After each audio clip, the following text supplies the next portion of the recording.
نجوم الليل تطل، بدها قصة هالأمورة وقبل القصة بالأول بقلها قالت لي العصفورة كل ما نجوم الليل تطل، بدها قصة هالأمورة وقبل القصة بالأول بقلها قالت لي العصفورة. العصفورة هي خيالي، حكاية حلوة بتيجي ببالي، لين بتخفى بآخرتها وبقلها طارت العصفورة.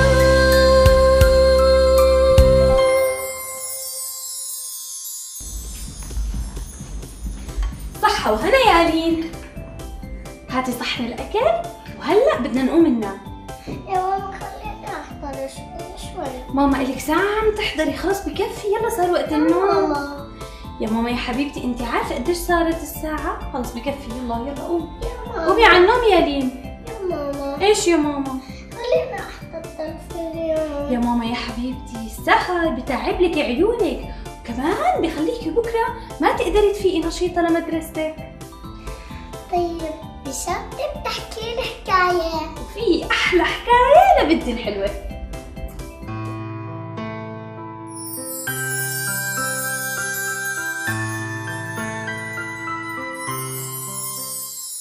قالت لي العصفورة قصة حلوة صغيرة، وهلأ بدي أحكيها لبنتي لين الأمورة. في قديم الزمان كان في حقل كبير مزروع خضروات وفواكه، وكانوا أصحاب الحقل عايشين بكوخ صغير جنب حقلهم. بيصحوا الصبح بكير لحتى يلقطوا الخضروات والفواكه، وكان عندهم يا ماما ديك نشيط بيصحى قبل ما تطلع الشمس وبيصيح بأعلى صوته كوكو كوكو كوكو كوكو لحتى يصحى أصحاب الحقل.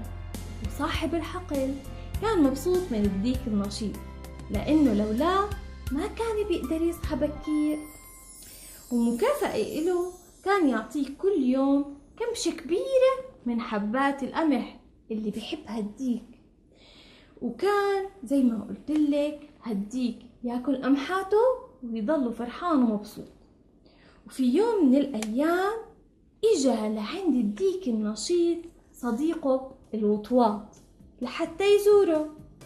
وجلس الوطواط عند الديك وقت طويل، حكاله فيه عن حياته ومغامراته.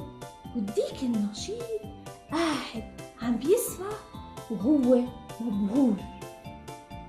الوطواط قال للديك أنا حياتي كتير حلوة، بنام طول النهار وبصحى طول الليل، وبالليل بطير والدنيا عتمة، واروح للكهف المخيف وبقعد هناك أنا وأصدقائي الوطاويط، وأبدا أبدا ما منخاف.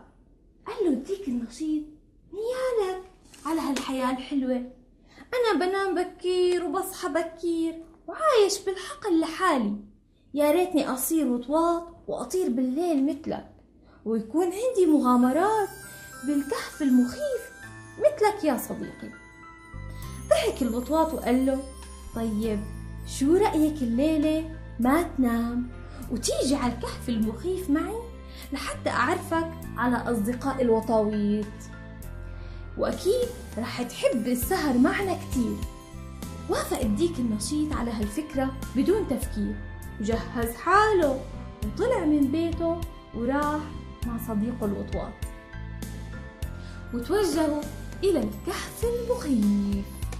وهم بالطريق غابت الشمس، وبدأ الديك النشيط يشعر بالنعس، لكنه قاوم وفتح عيونه وقال لحاله خلص ما في نوم، من اليوم وطالع في سهر وبس.